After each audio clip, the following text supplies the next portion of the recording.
Budget speech చూస్తే ఇంకొక ఆశ్చర్య కలిగించే విషయాలు ఈ పెద్ద మనుషులు చెప్తారు. ఈ ఫైనాన్స్ మినిస్టర్లు వీళ్ళంతా కూడా చెప్తారు. అసెంబ్లీలో ఏమని చెప్తారు? బకాయిలు తీర్చామని అదొక పెద్ద ఘనకార్యంగా చెప్తారు. 23,000 కోట్లు మేము బకాయిలు తీర్చామని అదొక పెద్ద ఘనకార్యంగా చెప్తారు. అయ్యా ఫైనాన్స్ మినిస్టర్ గారు, బకాయిలు అనేది ఏ ప్రభుత్వంలో అయినా కూడా ఎవ్రీ ఇయర్ నిరంతరం జరిగే ప్రక్రియ. అది ప్రభుత్వం అనేది నిరంతరం ఉండే వ్యవస్థ. బిల్లులు రావడము, బిల్లులు చెల్లించడము సహజంగా ఇవన్నీ కూడా ప్రతి ఏడాది కూడా జరిగే కార్యక్రమాలే. మేము కూడా మా హయాంలో చంద్రబాబు నాయుడు గారు వదిలేసిన బకాయిలు అక్షరాల వివిధ శాఖల్లో చూస్తే 42,183 కోట్లు కనిపించాయి. ఇవన్నీ కూడా నేను క్లియర్ చేసినట్టు. ఇవి కాక డిస్కామ్స్ వాళ్లకు పవర్ సప్లై చేసిన జనరేటర్స్ కు ఇవ్వాల్సిన బకాయిలు మరో 21,000 కోట్లు. రెండు కలిపితే చంద్రబాబు నాయుడు గారు మాకు వదిలేసిన బకాయిలు 63,724 కోట్లు మా ప్రభుత్వ హయాంలో మేము కట్టినాయి. చంద్రబాబు నాయుడు గారు వదిలేసిన బకాయిలు. మరి ఇవి వాస్తవాలు అయితే చెయ్యకపోవడానికి, ఎగరగొట్టడానికి ఎన్నెన్ని కుయుక్తులు పండుతా ఉన్నారో చంద్రబాబు నాయుడు గారి ప్రభుత్వము అన్నది తేట తెల్లంగా మన అందరికీ కూడా కనిపిస్తా ఉన్న సత్యం. అదే మాదిరిగా చంద్రబాబు నాయుడు గారు ఇంకొక ప్రజలకు ఎందుకు సూపర్ 6లు సూపర్ 7లు మోసం చేస్తున్నావయ్యా అంటే ఆ మోసం కవరప్ చేసుకునే దానికోసం చంద్రబాబు నాయుడు అనే వ్యక్తి అబద్ధాలు, మోసాలు ఇవన్నీ కూడా ప్రతి అడుగులోనూ కూడా కనిపించేటివే. ఈ కనిపించే ఈ అడుగుల్లో వేసే తప్పులు, వీళ్ళు చేసే మోసాలు ఇంకా ఏ స్థాయిలో ఉన్నానంటే ఈరోజు కూడా మొన్న ఆశ్చర్యపోయాను. మొన్న చిత్తూరుకు పోయినప్పుడు ఏదన్నట్టు ఈరోజు కూడా అప్పులు 10 లక్షల కోట్లు ఉంటాయి. నాకు ఆశ్చర్యం అయిపోయింది. అసలు ఎన్నిసార్లు చెప్పాలా ఈ మనుషులకు? ఎందుకు ఇలా అబద్ధాలు చెప్తారు? ఎన్నికల ముందంతా 14 లక్షల కోట్లు అప్పులు అని చెప్పి మన 12 లక్షల కోట్లు అంటారు. మన గవర్నర్ ప్రసంగంలో కూడా 10 లక్షల కోట్ల అప్పులు అని చెప్పి మన నేరుడు బడ్జెట్లో చెప్పించారు. చివరికి అప్పులు రాష్ట్రానికి ఎంత ఉన్నాయి అని చెప్పి నేరుడు చూపించినాను, మళ్ళీ ఒకసారి చూపిస్తా ఉన్నా. ఇది 2 డాక్యుమెంట్స్ మేము చూపిస్తా ఉన్నా. రాష్ట్రానికి సంబంధించిన అప్పులు ఎంత ఉన్నాయి అన్నది ఖాగ్ రిపోర్ట్స్ 2023-24 ఖాగ్ అకౌంట్స్ ఫర్ 23-24 అందరికీ అవైలబుల్గా ఉన్న డాక్యుమెంట్స్ ఇవన్నీ. 2023-24లో పబ్లిక్ డెట్ 4,86,151 కోటిని ఖాగ్లు చెప్పింది. తర్వాత నెక్స్ట్ ఐటమ్ ఇది గ్యారంటీడ్ డెట్, అంటే గవర్నమెంట్ గ్యారంటీ ఉన్న డెట్ మరో 1,54,797 కోట్లు. రెండు కలిపితే 6,46,000 కోట్లు అని చెప్పి క్లియర్ కట్గా చెప్పినారు. ఇదే చంద్రబాబు నాయుడు గారి హయాంలో మాకు తాను వెళ్తూ వదిలేసిన డెట్ ఎంత అని చెప్పి చూస్తే చంద్రబాబు నాయుడు గారి హయాంలో ఇది తాను ప్రవేశపెట్టిన బడ్జెట్ డాక్యుమెంట్. చంద్రబాబు నాయుడు గారి తన మొదటి బడ్జెట్ మొన్న నవంబర్లో ప్రవేశపెట్టక తప్పని పరిస్థితిలో బడ్జెట్ ప్రవేశపెట్టి ఆ బడ్జెట్ అట్ గ్లాన్స్లో తానే రాసిన ఈ డాక్యుమెంట్స్, తాను ప్రవేశపెట్టిన బడ్జెట్ డాక్యుమెంట్స్లో తానే మళ్ళీ ధృవీకరిస్తూ రాష్ట్రానికి సంబంధించిన అప్పు 4,91,734 కోట్లని, గవర్నమెంట్ గ్యారంటీడ్ డెట్ 1,54,000 కోట్లని, మొత్తంగా 6,46,000 కోట్లు అని చెప్పి మళ్ళీ చంద్రబాబు నాయుడు గారికి ధృవీకరించాడు. అంటే కాగ రిపోర్టు. మరోవైపున చంద్రబాబు నాయుడు గారు తానే బడ్జెట్ డాక్యుమెంట్లో తానే ప్రవేశపెట్టి చూపిస్తా ఉన్న ఎవిడెన్సెస్. అక్కడే చంద్రబాబు నాయుడు అదే బడ్జెట్ డాక్యుమెంట్లో 2018-19 అంటే చంద్రబాబు నాయుడు గారి హయాం వరకు ఉన్న అప్పులు ఎంతో కూడా రాశాడు. 2,57,509 కోట్లు అని, గవర్నమెంట్ గ్యారంటీడ్ డెట్స్ మరో 55,508 కోట్లని, రెండు కలిపితే 3,13,000 కోట్లని.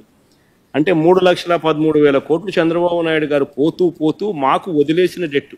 ఆ డెట్టు మా ప్రభుత్వం అయిపోయే నాటికి 6,46,531 కోట్లకు అప్పుగా డెట్గా ఉంది. ఇది వాస్తవాలు. ఈ వాస్తవాలు వాస్తవమైనప్పటికీ కూడా ఎంత దుర్మార్గుడు ఈ పెద్ద మనిషి చంద్రబాబు నాయుడు అంటే, ఎంత అన్యాయస్తుడు ఈ పెద్ద మనిషి చంద్రబాబు నాయుడు అంటే. ఈ డాక్యుమెంట్స్ అన్నీ కూడా కనపస్తా ఉన్నా కూడా చంద్రబాబు నాయుడు ఆయన ఎల్లో మీడియా, ఆయన ఒక ఈనాడు ఉన్నాడు, ఒక ఆంధ్రజ్యోతి ఉంది, ఒక TV5 ఉంది, ఒక డంకా బజాయించి అబద్ధాలు గోబెల్స్ ప్రచారం చేయడంలో దిట్టలు. ఇలాంతా కూడా ఎంత దారుణంగా ప్రచారం చేస్తారంటే మొన్న చిత్తూరుకు పోయి మన పబ్లిక్ మీటింగ్లో మళ్ళీ అంటాడు 10 లక్షల కోట్లు అంటాడు. అసలు మనిషేనా ఈ మనిషి అని అడుగుతాను నేను. అసలు మనిషి రూపంలో ఉన్న రాక్షసులు వీళ్ళంతా. అసలు ఇంతగా ఒక అబద్ధాన్ని దుష్ప్రచారం చేయడం అనేది ఎంత మటుకు ధర్మం? నిజం కాదని తెలుసు, నువ్వంతకు నువ్వే నీ బడ్జెట్ డాక్యుమెంట్లో నువ్వే చూపించడం, కాగ్ రిపోర్ట్లు ఇంత ప్రస్ఫుటంగా కనిపిస్తూ ఉంది. అయినా కూడా ఎందుకు ఒకే అబద్ధాన్ని చెప్పిందే చెప్పి అదే నిజమని చెప్పి, అందుకే నేను సూపర్ 6 సూపర్ 7 చేయడం లేదు అని చెప్పి ప్రజలను మభ్యపెట్టే ప్రయత్నం ఎందుకు చేస్తా ఉన్నారు? ప్రజలకు లెంపలేసుకో, ప్రజల ముందు గుంజీలు లెంపలేసుకొని ప్రజలు ఏమన్నా క్షమిస్తారేమో, ఏదో పెద్ద మనిషి గుంజీలు తీస్తున్నాళ్ళే వదిలేద్దాంలే పాపంలే అని చెప్పి ఏమన్నా అనుకుంటారేమో అని చెప్పి అలాంటి పనులు ఏమీ చేయకుండా అబద్ధాలు చెప్పడము, మళ్ళీ మోసం చేయడము, ఎట్టా అని చెప్పి పిహెచ్డీలు చేయడము, రీసెర్చ్లు చేయడం. ఈ పిహెచ్డీలు రీసెర్చ్లు ఏ లెవెల్లోకి వెళ్ళిపోయినాయనంటే, ఈసారి బడ్జెట్ డాక్యుమెంట్స్ చూసినారా మీరు? నిజంగా చాలా అంటే చాలా విచిత్రంగా కనిపిస్తుంది. ఈసారి బడ్జెట్ డాక్యుమెంట్స్లో బడ్జెట్ ఎట్ ఏ గ్లాన్స్ అనేది లేదు. బడ్జెట్ ఎట్ ఏ గ్లాన్స్లో అప్పుల గురించి ప్రస్తావన లేదు. మామూలుగా బడ్జెట్ ఎట్ ఏ గ్లాన్స్లో ఎవరికైనా కూడా సులభంగా అప్పులు రాష్ట్రానికి ఎంత ఉన్నాయి అనేది బడ్జెట్ ఎట్ ఏ గ్లాన్స్ చూస్తే తెలిసిపోవాలి. దాంట్లో లాస్ట్ 10 సంవత్సరాల బడ్జెట్ నేను చూపించమో ఒకసారి. Last 10 years budget at a గ్లాన్స్లో ప్రతి సందర్భంలోనూ ఈ మాదిరిగా చూపిస్తారు. పబ్లిక్ డెట్ ఎంత అని చెప్పి 2015-16, 2016-17, 2017-18, ఇంకా బామ్మ 2018-19, 2019-20, 20-21, 21-22, 22-23, 23-24 ప్రతి దాంట్లోనూ కూడా బడ్జెట్ ఎట్ ఏ గ్లాన్స్లో రాష్ట్ర ప్రభుత్వానికి సంబంధించిన అప్పులు ఎంత అని చెప్పి సులభంగా అర్థమయ్యేటట్టుగా ఈ మాదిరిగా ప్రచురణ చేస్తారు. లాస్ట్ ఇయర్ వాళ్ళు కూడా చేసినారు, 2023-24 కూడా కనిపిస్తుంది. కానీ ఈ సంవత్సరము ఎంత దుర్మార్గమైన ఆలోచనలనంటే, ఇది సులభంగా కనిపిస్తే ప్రజలకు అందరికీ అర్థమైపోతుంది, మళ్ళీ 10 లక్షల కోట్లు అని చెప్పి చెప్పడం కష్టమైపోతుంది, ప్రజలందరికీ తెలిసిపోతుంది, మళ్ళీ జగన్ ఇవన్నీ చూపిస్తాడు అని చెప్పి ఏం చేశారు? ఈసారి బడ్జెట్ ఎట్ ఏ గ్లాన్స్లో అప్పులు ఎంత అనే విషయము మాయ చేయడానికి ప్రయత్నం చేశారు. బడ్జెట్ ఎట్ ఏ గ్లాన్స్లో అప్పుల విషయం ప్రస్తావన కనపడకుండా, మేము రాష్ట్ర ప్రభుత్వానికి అప్పులు ఎంత ఉన్నాయి అని చెప్పి లాస్ట్లో డాక్యుమెంట్స్లో ఎక్కడో ఒక చోటు అయితే పెట్టాలి కదా, ఎక్కడో ఒక చోటు తెలుస్తుంది కదా. కాబట్టి మేము బడ్జెట్ డాక్యుమెంట్స్ లోతులేకపోవాల్సి వచ్చింది. లోతులేకపోయి volume 5 budget document debt and guarantees, volume 2 budget document revenues and receipts, volume 3/5 finance and planning department, ఇన్ని డిపార్ట్మెంట్లన్నీ కూడా కంపైల్ చేసి క్రోడీకరించి రాష్ట్రానికి సంబంధించిన అప్పులు ఎంతున్నాయి అని చెప్పి మేము ప్రజెంటేషన్ చేయగలుగుతా ఉన్నాం. అంటే సామాన్యునికి రాష్ట్రానికి సంబంధించిన బడ్జెట్ విషయాలు, బడ్జెట్ వివరాలు సులభంగా అర్థమయ్యేట్టుగా నీ బడ్జెట్ ప్రవేశపెట్టాల్సింది పోయి, సులభంగా అర్థం కాకూడదు అనే దుర్బుద్ధితో బడ్జెట్ ప్రవేశపెట్టిన పరిస్థితులు మొట్టమొదటిసారిగా చూస్తూ ఉన్నాం.